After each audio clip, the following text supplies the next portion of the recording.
Bueno, en 2004 se estrenó en la tele del Reino Unido un reality show que la verdad también es de hecho un programa de talentos. En ese programa la persona podría ahí presentar al mundo el que fuera su gran talento oculto. Fuera a cantar, fuera a bailar, fuera a hacer imitaciones. Y el éxito de ese programa fue tanto que él fue replicado en muchos otros países, la fórmula esa, incluso en España. El nombre de ese programa es The X Factor, o como se quedó conocido en España, el Factor X. Ese X significa extraordinario, extra, o sea, la persona que tiene ese factor X es que tiene un talento muy especial, muy específico. Un talento único que la diferencia de las demás. Hoy quiero hablar de otro factor extra o extraordinario, un factor más que especial y que marca toda la diferencia. Voy a leer el texto en la pantalla que hemos leído ya con Verónica, pero voy a enfocar solamente 2 versículos. Juan 12, 20 a 21 dice así: entre los que habían subido a adorar en la fiesta había algunos griegos. Estos se acercaron a Felipe, que era de Betsaida de Galilea, y le pidieron: Señor, queremos ver a Jesús. ¿Podemos repetir ese final? Señor, queremos ver a Jesús. Queremos ver a Jesús. ¿Qué factor más especial? ¿Qué factor más marcante? ¿Qué diferencia hay en la vida de alguien cuando esa persona consigue, en medio de un torbellino, ver a Jesús? El tema de nuestra predicación hoy es el factor J. J de Jesús. Padre, muchas gracias por tu iglesia aquí reunida. Oramos para que tu palabra sea enseñada nesse momento com fidelidade, que pueda ser enseñada com claridade, que tu Santo Espírito pueda trabalhar em meio de nós com liberdade, que a gente pueda entender essa palavra e, sobre todo, como ha dicho Alfredo, aplicarla en el día a día, Senhor. Bendícenos, Senhor. Sigue bendiciendo-nos aqui, como já estás haciendo desde o começo. En el nombre de Jesús. Amém. ¿Dónde estamos aqui? En ese texto de Juan 12. Estamos en la última semana del ministerio de Jesús, la última semana de vida.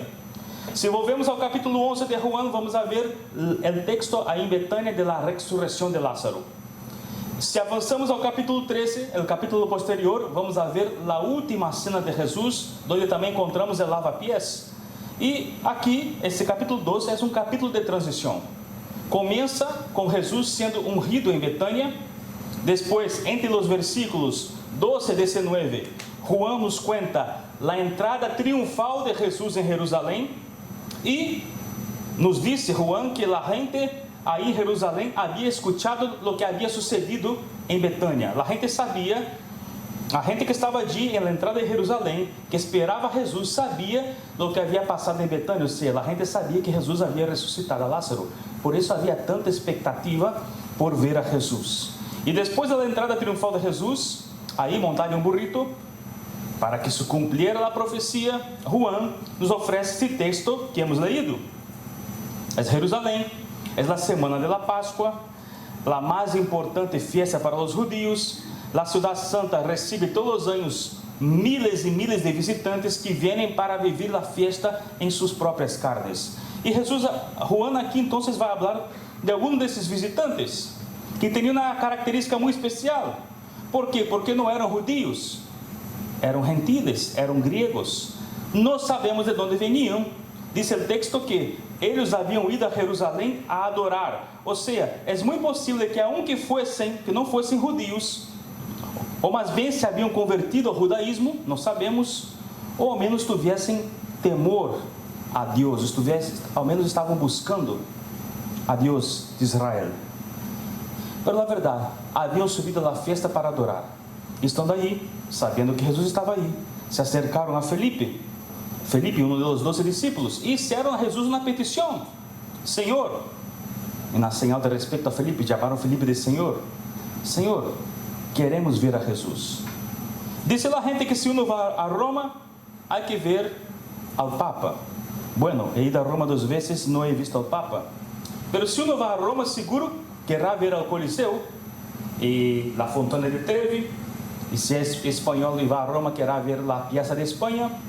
Se uno vai a Paris, o primeiro que perguntarão a essa pessoa é: has visto a Torre Eiffel? Se uno vai a minha cidade, Rio de Janeiro, seguramente querrá ver o Cristo Redentor e também a praia de Copacabana. Se são futeboleiros e vão ao Rio de Janeiro, seguramente querrão conhecer o Maracanã, o grande estádio de futebol. Ou seja, quando alguém vai de visita na cidade, um país, seguro que hará um guião com coisas que ver e coisas que fazer. Pero mais allá da visão, é bom entender que o verbo traduzido aqui como ver em grego não tem solamente o significado de ver, de mirar ou contemplar com os olhos. Incluso é possível que esses homens gregos já houvessem visto a Jesus desde lejos. O sentido original de ver a Jesus aqui é o de entrevistar-se. Ou seja, eles queriam de hecho acercar-se a Jesus, escuchar a Jesus, era falar com Jesus. Por isso, lo que poderíamos traduzir essa petição como: queremos entrevistar-nos com Jesus. Agora, sabemos muito bem que o ministério de Jesus durou somente 3 anos e que ele tinha um enfoque muito claro. Ele mesmo afirmou que sua prioridade eram as ovelhas perdidas de Israel. Pero Jesus, mesmo sem ter um ministério direcionado a los gentiles, termina por atrair gente de fora da nação de Israel.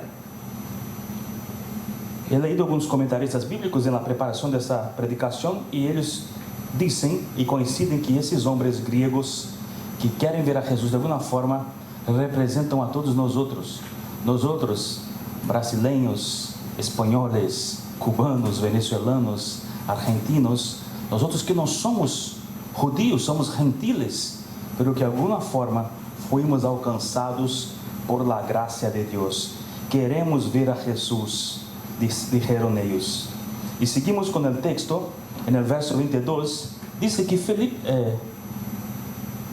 Felipe foi a decírselo a Andrés, e ambos foram a decírselo a Jesus. Eu vou ver aqui dizer isso, não? Muros e puentes é o tema desse segmento, disso que vou falar. Pero bueno, Felipe foi a decírselo a Andrés, e ambos foram a decírselo a Jesus. Felipe, então, não aceitou imediatamente a petição de eles, não? Foi buscar uma segunda opinião. Foi falar com outro discípulo: oi Andrés, há alguns gregos que querem falar com Jesus. Eu me imagino que havia muita gente querendo falar com Jesus. O que hacemos? Bueno, vamos juntos falar com ele. Os dois juntos foram, Felipe e Andrés foram então decírselo a Jesus: oye, Senhor, há gregos que querem entrevistar-se, há gregos que querem falar contigo, querem estar cerca de ti. Há algo muito interessante que destacar aqui.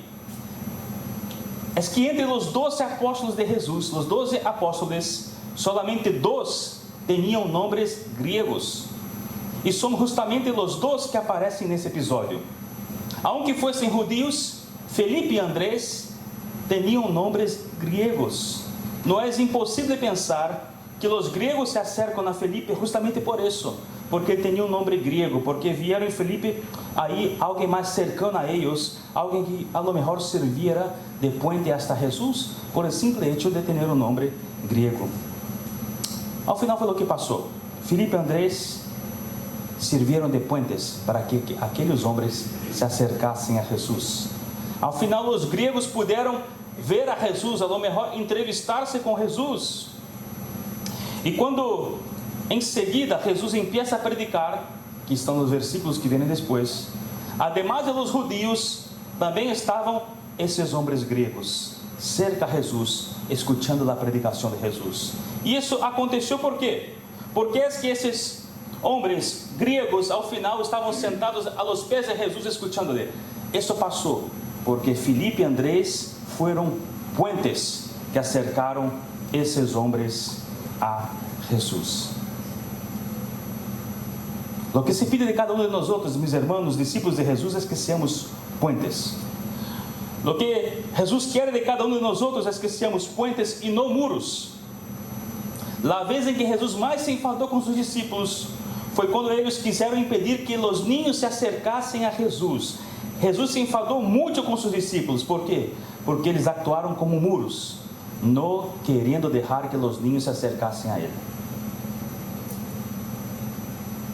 Lo que Jesús nos pide es que seamos muros y que hagamos que la gente se acerque a Jesús, se acerque a la palabra de Dios, que a gente seamos puentes para que la gente pueda orar más, pueda conocer más de la palabra.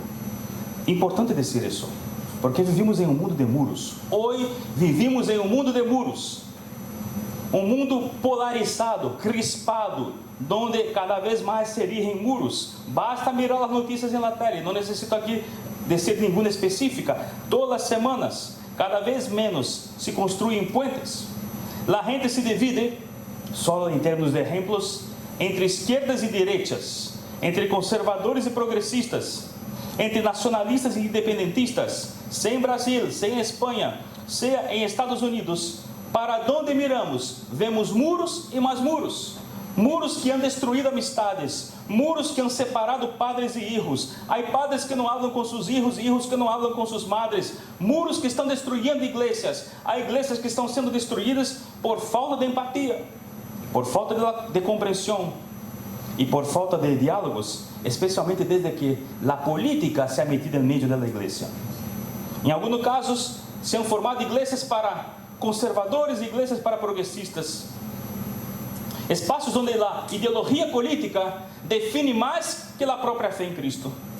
Em um mundo de muros, se han criado igrejas que terminam eles mesmos por erigir muros.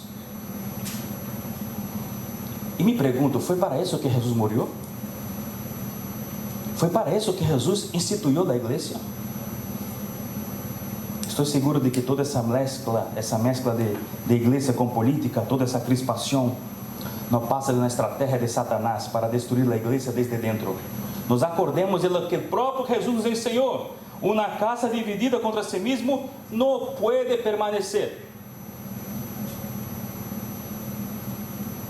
Echo de menos na época onde os cristianos e os pastores falavam mais de Jesus que os políticos.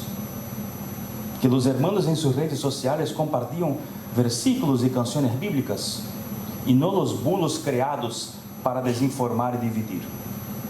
Os digo mais: rechacem a todo predicador que em sua predicação, de forma deliberada, mescle a Bíblia com qualquer ideologia política. Nem todos fazem isso de maldade. Há muitos que creem que têm que ensinar a suas ovelhas que ser discípulo de Jesus é identificar-se com ideologia A ou ideologia B. Não escutem esses predicadores. Rechacem a todos eles, porque ao final, esse tipo de mensagem nada mais hace que dividir. Me pergunto, sinceramente, me duele o coração ao seguir desde cerca as notícias. Me pergunto, será que não temos a noção que estamos fazendo ridículo? Nós, como digo a igreja de forma geral, mesclando evangelho e política. Se conhecemos aquele que é a esperança do mundo, Jesus Cristo, se temos o evangelho puro e simples, sencillo, que estamos fazendo muito mal quando sobreponemos ideologias políticas, qualquer que seja, pero que estão carregadas de ódio e agressividade, por em cima do evangelho de paz e do perdão. Está bem que alguém que não é cristiano, está bem que alguém que não conhece Jesus vá por esse caminho, porque não conhece o verdadeiro caminho que é Jesus. Pero tu, eu e aqueles que se dizem cristianos, ou que são cristianos e que han tenido uma experiência verdadeira de câmbio com Jesus, sobreponer uma ideologia política por em cima do evangelho, não está bem. Será que creemos que no cielo, em la eternidade, habrá muros? Será que creemos que no cielo habrá espaços reservados para os de direitas e de los de izquierdas? Ou para os separatistas e para os nacionalistas? Que esperança há para o mundo se a gente desde fora mira hacia a igreja e muitas vezes só vê muros, não vê unidade, vê divisão, vê confusão, vê agressividade? Nosso chamado, meus irmãos, é construir puentes e derribar muros dentro da igreja, porque se a gente de fora vê divisões e facções, se a gente vê peleas, então a gente não poderá ver a Jesus. Hay que derribar los muros que o impiden que la gente se acerque a Jesús. Porque se não quitamos o enfoque das ideologias políticas e de nossas ideias, de nossas preferências, e se nos centramos em Jesus, se não nos centramos em la palavra de Deus e no Evangelho de Jesus, como será possível que a gente veja Jesus? Hoje miramos muitas igrejas, e digo por minha experiência própria, porque sigo, aunque em Espanha sigo desde lejos o cenário em Brasil, e quando miras algumas igrejas, vês mais a política e políticos que a Jesus. E quando isso passa, a igreja ha perdido sua razão de ser. Somos chamados a ser sal, a ser luz, a ser puentes, a marcar a diferença. Que difícil é isso hoje. Nesse mundo crispado que vivimos, não será fácil. Mientras todos gritam guerra e vingança, nós outros predicamos paz e perdão. E isso hoje é uma mensagem popular. Nadie lo quer oír. Pero é o que nos toca. Nadie quer escuchar hoje de perdão, de unidade. Da igual. Quem disse que ser cristiano é fácil? Ser cristiano é ir contra a corrente. Há duas pessoas, há dois lados, um querendo atacar o outro, e nós outros no meio dizendo perdão, paz. Lo haremos igualmente com a ousadia do Espírito Santo. Lo mais importante é ser fiel à mensagem que Jesus nos deixou. Assim que vivimos em um mundo profundamente fracturado, devemos fazer nossa parte. Porque o mais importante é que quando a gente mire hacia nós outros, não veja um militante de qualquer corrente política, por mais que como cidadão tenhas tua opinião política, tua visão, está bem, pero que quando a gente mire hacia nós outros, veja um discípulo de Jesus, alguém disposto a tomar por las manos a los perdidos e dizer: vem comigo, que eu te llevarei a Jesus, vem comigo, que eu te ensinarei a Jesus, vem comigo, que comigo tu vas a ver a Jesus. É isso que importa. Que é que a gente vê quando mira hacia nós outros? Um discípulo de Jesus ou um seguidor de qualquer outra causa, qualquer outra ideologia? Pero vamos falar do fator rota. Volvemos a esse texto. Volvemos ao texto que já hemos leído, versículo 21. Então estes se acercaram a Felipe, que era de Betsaida de Galileia, e lhe pediram: Senhor, queremos ver a Jesus. Ver a Jesus não é solamente um desejo, não é solamente um capricho. Ver a Jesus é uma necessidade. Ao chegar a hora, a mediados de setembro, o verano de 2025 já é história. Foi bueno, foi malo, já passou. Vem o outono, chega o novo ano, hemos orado por um novo curso escolar, vêm em nossas vidas novas experiências, novas histórias, nadie sabe ao certo o que essa nova página de nossas vidas trairá. Só sei que, porque é assim que passa na vida de todos, é que nos veremos em algum momento, nesse ano que vem, envoltos em tormentas e torbellinos, porque é parte da vida. Essa semana a irmã encarna perdido sua nuera. São coisas que passam na vida de qualquer pessoa, as perdas. Não sei o que vai passar, mas sei que haverá momentos difíceis nesse ano que vem. Em los coles, institutos, universidades, haverá classes e mais classes, muitas horas de estudos, pesquisas, deveres, exames, e pode que em algum momento te sientas mareado com todo isso, e quando isso passe, acuérdate que nessa grande equação há um fator presente em tu vida, lo qual não puedes ignorar. Estou falando do fator rota. Por quê? Porque em meio de todo esse mareo está Jesus. Jesus estará presente. E mais allá de ver solamente tarefas, classes e exames, é necessário que veas a Jesus. E nesse ano que empieza, alguns se verão involucrados com cuidados com sua saúde. Haverá citas médicas, analíticas, medicinas, enfermeiros, médicos, pruebas, tratamentos. Nadie lhe gusta viver aí, entre hospital, centro de saúde, nadie lhe gusta. pero pasa muchas veces. Quizás alguno tendrá que pasar por alguna cirugía.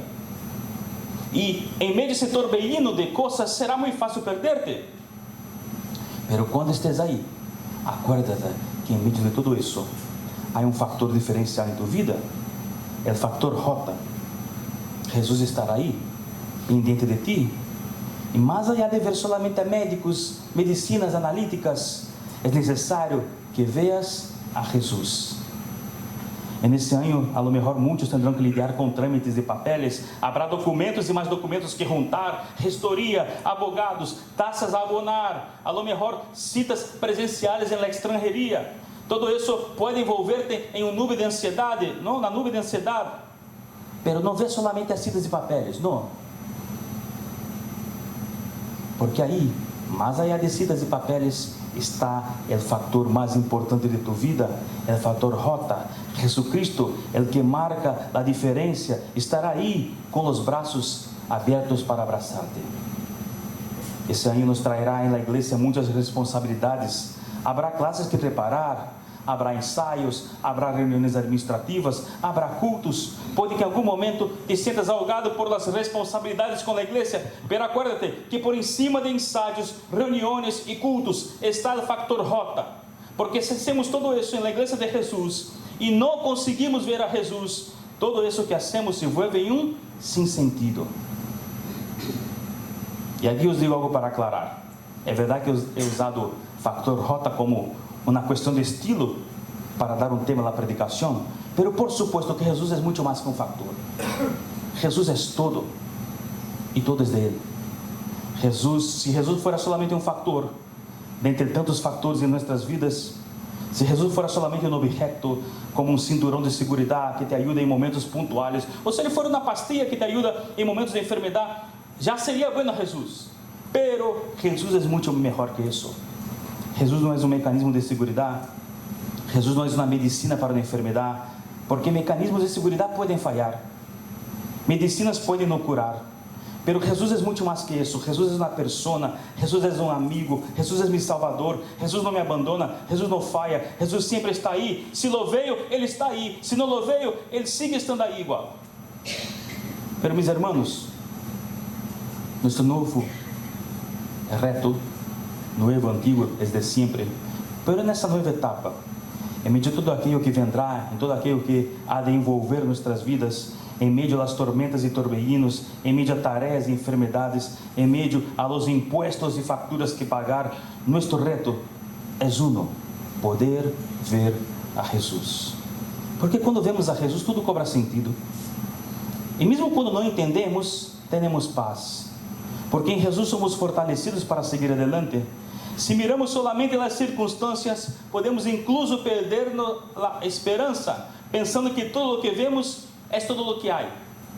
Mas se conseguimos ver a Jesus, podemos ver a verdade de que há algo mais allá das circunstâncias, há algo mais allá de nossas lágrimas, há algo mais allá de nossos dolores. Algumas vezes, por circunstâncias da vida, ou por malas eleições nossas, nos vemos dentro de um agujero, ou como diria Davi em el Salmo 42, en el poço de la desesperação.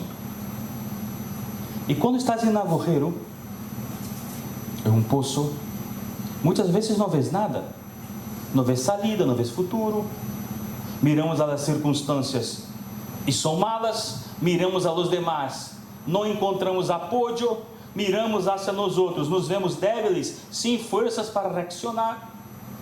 E com tudo isso podemos chegar a pensar que de aí não saldrei mais adelante. Já, é o fim. Dessa não salgo eu.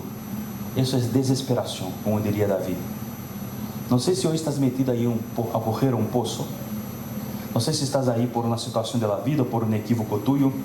Não sei se é um agujero espiritual, não sei se é um agujero emocional, não sei se é um agujero financeiro e econômico. A lo mejor pode que seja uma mescla de tudo isso. Seja como seja, eu sei que quando uno está metido em um agujero, é muito difícil crer que vai sair adelante. Porque há uma voz aí que quer mermar tu fé, matar tu esperança. una voz que te dice: oye, ya está, no hay más. No hay más. De ahí tú no sales, de ahí no te levantas. Y les digo en esta mañana: no escuches esa voz. No es verdad, no es tu fin, no tiene que ser. ¿Por qué? Porque dentro de ese agujero, dentro de ese tu pozo, aunque te cueste verlo, Jesús está presente.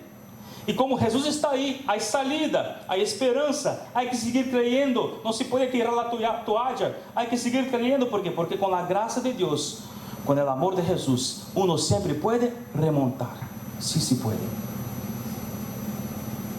Mesmo metido nesse agujero, é possível ver a Jesus.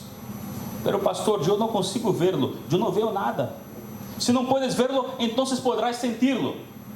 Pero pastor, eu não consigo senti-lo, eu não sinto nada, estou como anestesiado. Se não consegues vê-lo, nem sentir-lo, então puedes saber com tu mente, com tu entendimento, que Jesus está aí. ¿Por quê? Porque assim diz a palavra, é a promessa: não te deixarei, nem te desampararei. Eu estou com vosotros todos os dias, até o fim do mundo. Sempre haverá uma saída, sempre há um caminho. Sempre haverá uma possível remontada, mientras não dejes de creer. Não hablo de creer em ti, não de creer em mim. Sempre haverá esperança, mientras não dejes de creer em Deus, em Jesucristo e em la palavra de Deus. Concluyo. Vamos volver a los gregos que foram ver a Jesus. Ao final tiveram seu desejo atendido. Que bueno es poder sentar-se aos pés de Jesus e escuchar-lhe. Estiveram eles aí, os gregos, junto a los discípulos, cerquita a Jesus, escutaram a predicação, e na predicação onde Jesus uma vez mais anunciou su sacrifício, sua morte, e Jesus chamou seus discípulos a perseverarem nele. Jesus dijo: ele que ama sua vida la pierde, em cambio, ele que aborrece sua vida neste mundo, la conserva para a vida eterna. Quem queira servir-me deve seguir-me, e donde eu esteja, allí também será meu servo. A quem me sirva, mi Padre lo honrará. E ao final do discurso, Jesus faz uma petição ao Padre e disse: Padre, glorifica tu nome. E aí, nesse momento, não perdam essas informações, é muito importante. Nesse momento, uma coisa incrível acontece. Vê na pantalla. Se oyó de entonces desde el cielo uma voz que decía: já lo he glorificado e volveré a glorificarlo. La multitud que estava allí e que oyó a voz que decía que havia sido um trueno. Outros diziam que um anjo lhe havia hablado. Que coisa interessante, naquele dia os gregos foram ver a Jesus. Queriam ver a Jesus. Pero não somente viram a Jesus, escutaram a Jesus predicando, escutaram a Jesus clamando ao Padre, e ao final, para colmar-lo todo, escutaram a voz do próprio Deus. Quem ia imaginar? Sabe qual é a lição para terminar? É que se caminhamos com Jesus e seguimos a Jesus, veremos coisas que jamais imaginamos ver. Viveremos coisas, escutaremos coisas muito mais allá de lo que pudimos imaginar. Escutaremos coisas que jamais hemos imaginado escuchar. Viveremos coisas que jamais pensamos ser possíveis viver. Por isso, se alguém me pergunta: pastor, o que vai passar nesse novo curso que agora começa? E nesse novo ano? Não lo sei. Pero sei que se me mantengo firme em Jesus, o que vai passar será o melhor. Porque Ele sempre tem o melhor. E que vou a viver, e que vou a ver, mais é o que jamais imaginei. Mais é o que poderia pedir, do que poderia pensar. Como os gregos me desejam nessa manhã, é o que eu quero, e só o que eu quero, é ver a Jesus. E as coisas maravilhosas que Jesus me ensinará. Minha oração nessa manhã é que nesse novo curso que empieza, esteja onde esteja, seja qual seja a situação, tu puedas ver a Jesus. Que por lo tanto, Nuestro Dios los bendiga a nosotros. Amém. Vou pedir ao equipe de alabança que passe adelante. Ao final estaremos orando e despedida da igreja.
Essa é a nossa oração. Queremos ver a Jesus. Deciros que também a volta das vacações, sabe quem? O café. Quero dizer que o café está aí. Aí café ao final, a mesa está aí. Vamos orar, nos despedimos e nos vemos el jueves a las 7:30 para a reunião de oração. Padre, nossa oração essa manhã é: o que queremos é ver a Jesus. E se não podemos ver em algum momento, queremos senti-lo. E se não conseguimos senti-lo, queremos com nossas mentes ter a certeza e crer que Ele está presente aí, Padre. Bendice a cada irmã aqui nesse novo curso que empieza.